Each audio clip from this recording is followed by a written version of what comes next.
I recently moved into a new property, and sadly, some of the kitchen drawers and cupboards have definitely seen better days.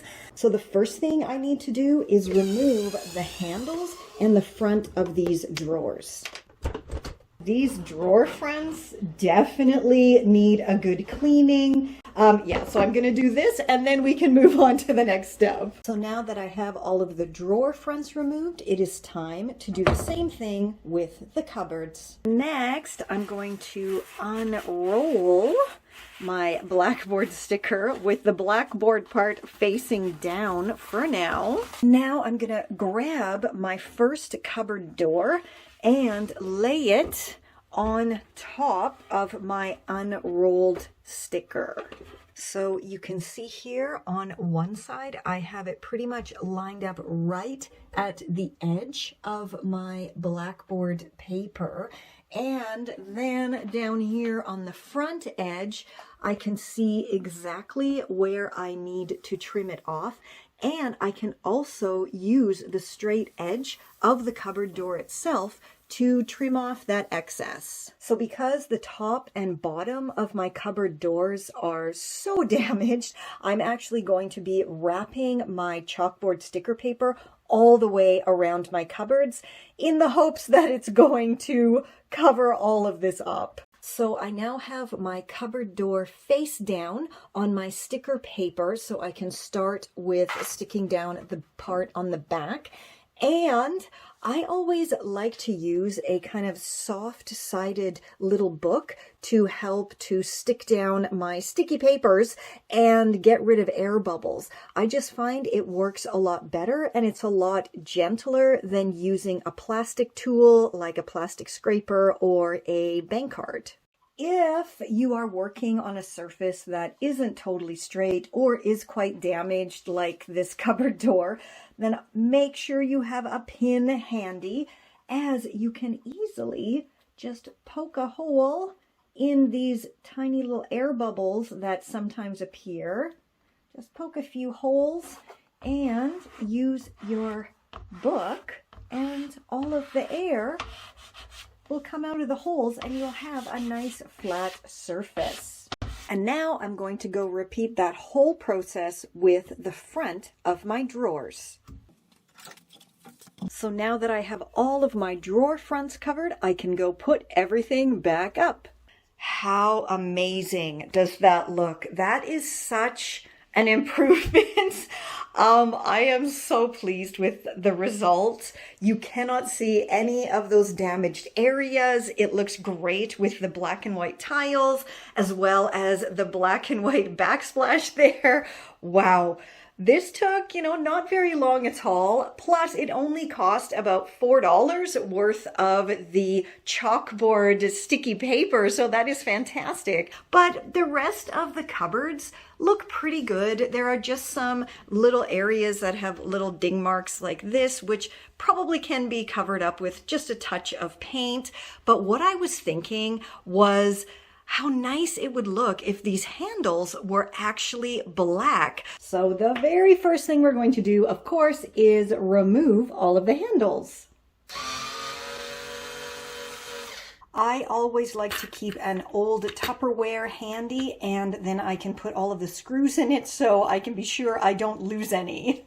Whenever I'm painting drawer or cupboard handles, I always screw them onto a scrap piece of cardboard, and then this way they stay put, they do not blow over outside. So because these handles are plastic and they've definitely seen some better days, I've decided to try this Rust-Oleum Painter's Touch, which apparently is for plastic. So it will be very interesting to see if this is actually going to do the job and not flake off. Ta-da! How much nicer do all of those handles look? I am so incredibly pleased with this result. I mean, best of all, though, has to be my cupboards and drawers here. They just look so much nicer. And best of all, it is a blackboard so we can put our favorite quote to let the kiddo loose with drawings. And I am so pleased with this. And again, the entire project, including the spray paint, cost me less than $15.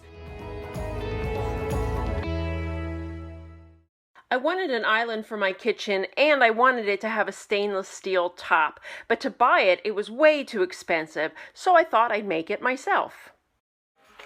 I started with a pre-cut pine board that I bought from Lowe's that was about the same size as the stainless steel film that I bought on Amazon.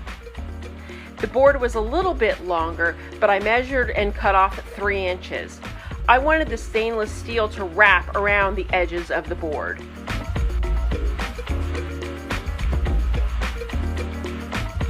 For the legs, I measured and cut 1x3 and 1x4 inch pine boards to 32 3/4 inches.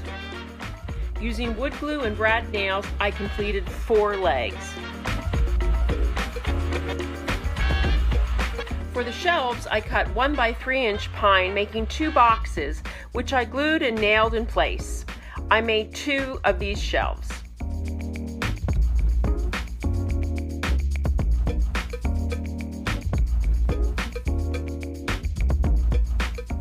I attached the legs to the outside of the bottom shelf.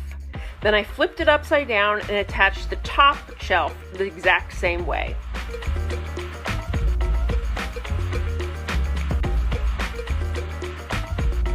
For the bottom shelf, I measured and cut 9 1x4 inch pine and glued and nailed them into place.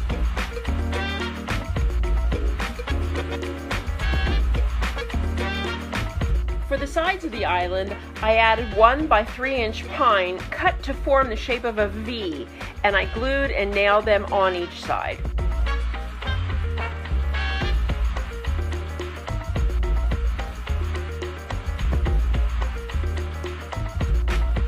For the feet, I cut squares out of 1x3 and then attached casters to those squares.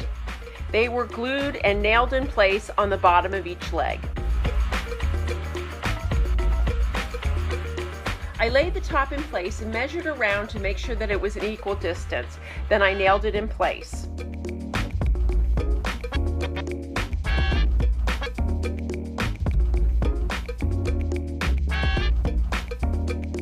I carefully laid the film on top and smoothed it, pulling the film a little bit at a time and smoothing it into place.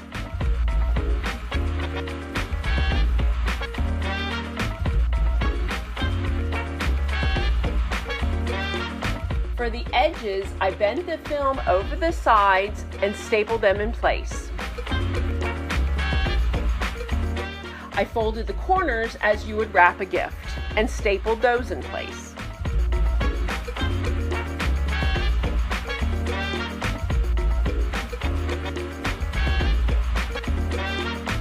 I finished the island by staining and sealing all of the wood. It looks really great in my kitchen.